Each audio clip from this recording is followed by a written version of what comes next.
एक एक कर सभी ने उसका रेप किया। लेकिन मरने से पहले दिशा साल्यान ने सुशांत सिंह राजपूत को कॉल कर सारी बात बता दी। 13 जून की रात ही सुशांत को मार दिया जाता है। सुशांत की बिल्डिंग के सामने वाली बिल्डिंग की सीसीटीवी फुटेज में कैप्चर हुई है। कहानी शुरू होती है 9 जून 2020 से। सुशांत की मैनेजर दिशा साल्यान को सूरज पंचोली अपनी पेंट हाउस में पार्टी के लिए इनवाइट करते हैं। दिशा साल्यान पार्टी में नहीं जाना चाहती थी क्योंकि कुछ वक्त पहले ही सूरज पंचोली के साथ किसी बात को लेकर उनकी अनबन हुई थी। लेकिन सूरज के बहुत जिद करने पर दिशा रात 8 बजे सूरज के पेंट हाउस पहुंचती है।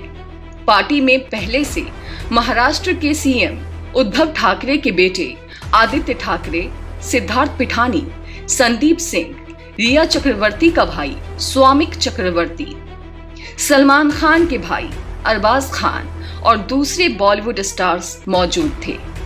दिशा के वहां पहुंचने की कुछ देर के बाद ही एक एक कर सभी ने उसका रेप किया और किसी बिल्डिंग के 14th फ्लोर से उसे नीचे फेंक दिया, जिससे उसकी घटना स्थल पर ही मौत हो गई। लेकिन मरने से पहले दिशा साल्यान ने सुशांत सिंह राजपूत को कॉल कर सारी बात बता दी। सुशांत को दिशा साल्यान ने रेप के बारे में तो बता दिया, लेकिन शायद वो संदीप सिंह और रिया के भाई का नाम सुशांत को नहीं बता पाई। सुशांत इस बात से अनजान कि संदीप सिंह और रिया चक्रवर्ती का भाई भी इस घटना में शामिल है। वह दिशा साल्यान के फोन कॉल्स के बारे में उन्हें बता देते हैं, जिसके बाद सूरज पंचोली, आदित्य ठाकरे और दिशा के रेपिस्टों को ये बात पता चल जाती है कि सुशांत सब कुछ जान चुके हैं और सुशांत को फोन कॉल्स के जरिए धमकी मिलनी शुरू हो जाती है। इसी वजह से 19 जून की रात से लेकर 13 जून के बीच सुशांत ने 14 बार अपना सिम बदला था। सुशांत सिंह राजपूत दिशा साल्यान को इंसाफ दिलाना चाहते थे, लेकिन रिया चक्रवर्ती का भाई खुद दिशा के रेप और कातिलों में शामिल था। इसलिए रिया चक्रवर्ती सुशांत को चुप रहने को कहती हैं, धमकी देती हैं कि वह उसे पागल घोषित कर देंगी, तबाह और बदनाम कर देंगी और फिर दोनों का झगड़ा होता है। रिया महेश भट्ट को कॉल कर सारी बात बता देती है। महेश भट्ट सब सुनने के बाद रिया को तुरंत सुशांत का फ्लैट खाली करने को कहते हैं और रिया सुशांत का घर छोड़ अपने किसी फ्रेंड के घर पे शिफ्ट हो जाती हैं।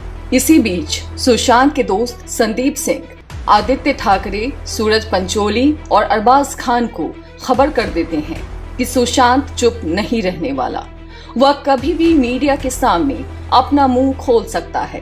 13 जून को आदित्य ठाकरे का बर्थडे था। सभी लोग आदित्य ठाकरे के बर्थडे के लिए उनके घर पे इकट्ठा हुए थे और उसी रात सुशांत की हत्या का प्लान तैयार किया जाता है।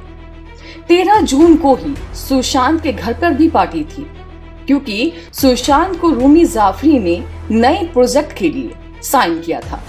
इसी खुशी में सुशांत ने घर पे पार्टी ऑर्गेनाइज की थी। रात 10:20 के आसपास आदित्य ठाकरे भी सुशांत के पार्टी में शामिल होते हैं, जिसकी फुटेज सुशांत की बिल्डिंग के सामने वाली बिल्डिंग की सीसीटीवी फुटेज में कैप्चर हुई है और 13 जून की रात ही सुशांत को मार दिया जाता है। सुशांत की पोस्टमार्टम और विसरा रिपोर्ट में डेथ टाइम मेंशन नहीं किया गया है। जो कहानी अभी आप सुन रहे थे, इस कहानी का आधार है सोशल मीडिया पर सर्कुलेट होने वाला एक पोस्ट। यह पोस्ट किसने डाली है, इसका पता अभी तक नहीं चल पाया है। इसलिए इस कहानी की वास्तविकता की पुष्टि द फैक्ट.वर्ल्ड नहीं करता है।